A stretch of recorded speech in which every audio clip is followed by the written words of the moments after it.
नमस्कार, राधे राधे, जय श्री कृष्णा। क्या कलयुग में भगवान आते हैं, अपने भक्तों के साथ लीला करते हैं? तो इस पर मैं आपको एक घटना सुनाती हूँ जिससे आपको विश्वास हो जाएगा। और ऐसी एक घटना नहीं, अनेकों घटना है।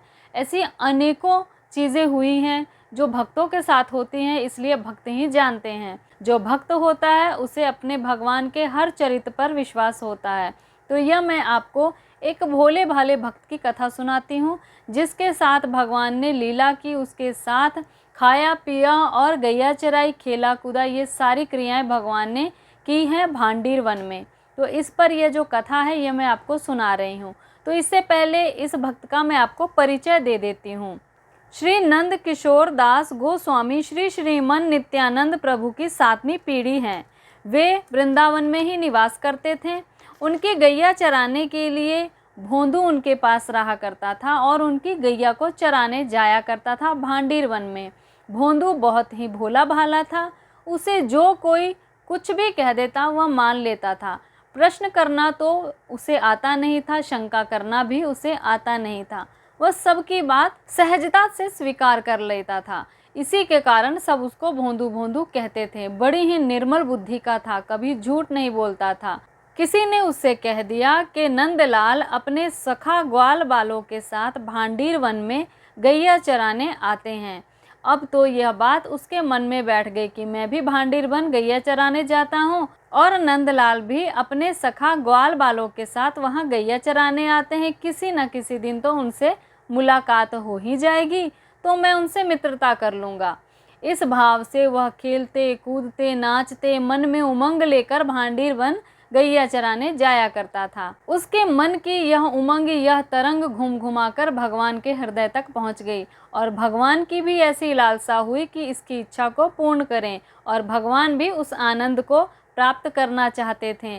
फिर क्या, भगवान भी एक दिन अपने सखा ग्वाल बालों के सहित गैया चराते हुए भांडीर वन में भोंदू से जा टकराए। वह भोंदू के मन की बात जानते थे, इसलिए बड़ी सरलता से उन्होंने भोंदू से मित्रता भी कर ली। दोनों में बड़ी ही मित्रता हो गई।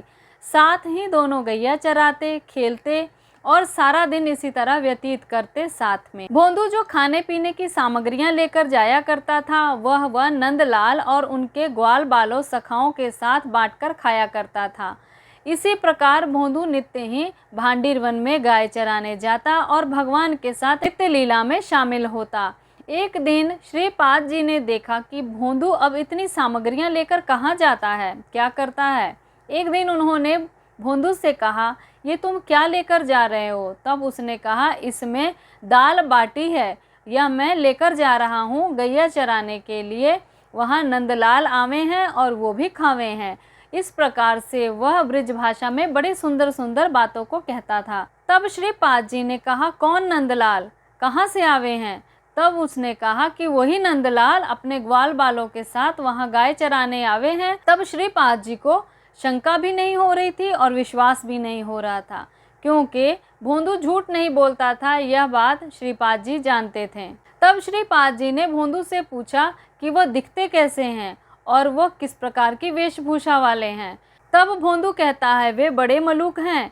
वे सिर पे मोर मुकुट धारण करे हैं, कान में कुंडल, गले में बनमाला धारण करे हैं और पीले रंग की ओढ़ना ओढ़े हैं। सच में बड़े मलूक लागे हैं। ऐसे जब भोंदू ने कहा तब श्रीपाद जी आश्चर्यचकित होकर उसकी ओर देखने लगे। तब श्रीपाद जी ने कहा कि क्या तुम उनको दाल बाटी के निमंत्रण पर यहाँ लेकर आओगे? मैं उनको दाल बाटी खिलाऊंगा। तब भोंदू ने कहा, हाँ बिल्कुल, मैं उनको जरूर लेकर आऊँगा और वो जरूर आएंगे, आवेंगे क्यों नहीं। इस प्रकार कहकर भोंदू चला गया। आज जब गैया चराते हुए नंदलाल से मिला भोंदू तो कहने लगा कि श्रीपाद ने तुम्हें दाल बाटी के निमंत्रण पर बुलाया है, वहीं पर तुम आज दाल बाटी खाने अपने सखा ग्वाल बालों के साथ चलो। तब भगवान ने कहा, ना, मैं किसी का निमंत्रण नहीं खाता और ना मैं किसी के निमंत्रण पर जाता हूँ। साफ साफ भगवान ने भी बड़ी ही सुंदर ब्रिज भाषा में उसे उत्तर दिया। तब भोंदू ने कहा, नहीं, मैं तो उनको कह चुका हूँ, तुम चलोगे, तुम्हें जाना पड़ेगा। तब भगवान ने कहा, ना, मुझको श्रीपाद से क्या काम, मुझे श्रीपाद से क्या लेना देना, मैं नहीं जाऊंगा। भोंदू को शोक करना नहीं आता था, लेकिन वह उस समय शोक में हो गया, क्योंकि बार बार उसने उनसे आग्रह किया, लेकिन नंदलाल ने मना कर दिया और इसी प्रकार वह मन में शोक लेकर अपनी गायों को हाँक कर अलग लेकर जाने लगा और भगवान से कुछ भी नहीं कहा। इस प्रकार जैसे कि मन में यह विचार कर रहा हो कि तुम्हें श्रीपाद से कुछ नहीं लेना तो मुझे तुमसे कुछ नहीं लेना। इस प्रकार के मन में विचार करता हुआ वह जाने लगा। तब भगवान ने उसे भोंदू रुको, भोंदू सुनो, इस प्रकार आवाज़ दी, लेकिन वो भोंदू कहाँ रुकने वाला था। वह और तेजी से गैया को हाँकते हुए लेकर जाने लग गया। तब भगवान श्री कृष्ण दौड़ के उसके आगे जाकर खड़े हो जाते हैं। वो भी कहाँ मानने वाले हैं।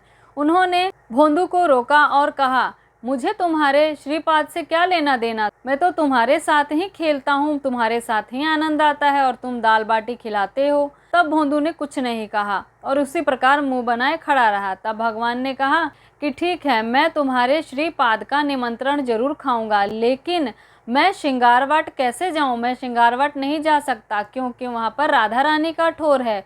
वहाँ पर राधा रानी होंगी तो मेरे ग्वाल बाल सखा और दाऊ वहाँ पर नहीं जाएंगे, तो कैसे जा सकता हूँ मैं? तुम श्रीपाद से कहना कि वह दाल बाटी की सामग्री अपने सर पे लेके आवे और यहाँ आके बनावे, तभी मैं उनका निमंत्रण खाऊंगा। इस प्रकार की बात सुनकर वह बहुत ही प्रसन्न हो गया और भोंदू उसी प्रसन्न मुद्रा में जाकर श्रीपाद जी से सारी बात कहता है। श्रीपाद जी बड़े प्रसन्न हुए और वह अगले दिन बहुत सारी सामग्री अपने सर पर ढोकर पहुंचते हैं भांडीर वन। वहाँ पर उन्होंने दाल बाटी बनाई और वहाँ पर भगवान उसी प्रकार लीला करते हुए आए और दाल बाटी का निमंत्रण स्वीकार किया। और वहाँ पर जो उन्होंने ग्वाल बालों साथ भोंदू के साथ लीलाएं की, गैया चराने की, खेलकूद करने की, यह सारी लीला श्रीपाद जी ने स्वयं अपने आँखों से देखा।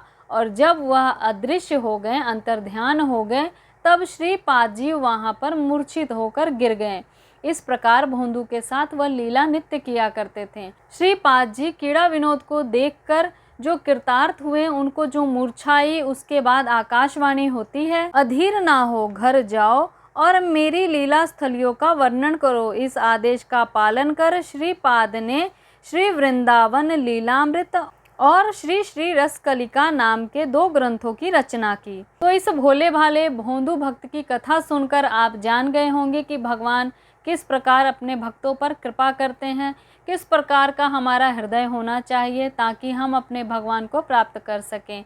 तो इसी प्रकार मैं आपको बहुत सारी सुंदर सुंदर कथाएं भी सुनाऊंगी और बहुत सारी जानकारियां हमारे शास्त्रों में दी गई हैं, वह मैं आपको देती रहती हूँ। मंत्रों के बारे में बताती रहती हूँ, बहुत सारे उपाय बताती रहती हूँ और हमारे ग्रस्त जीवन में हमें क्या करना चाहिए, क्या नहीं, बहुत सारे नियमों के बारे में बताती रहती हूँ।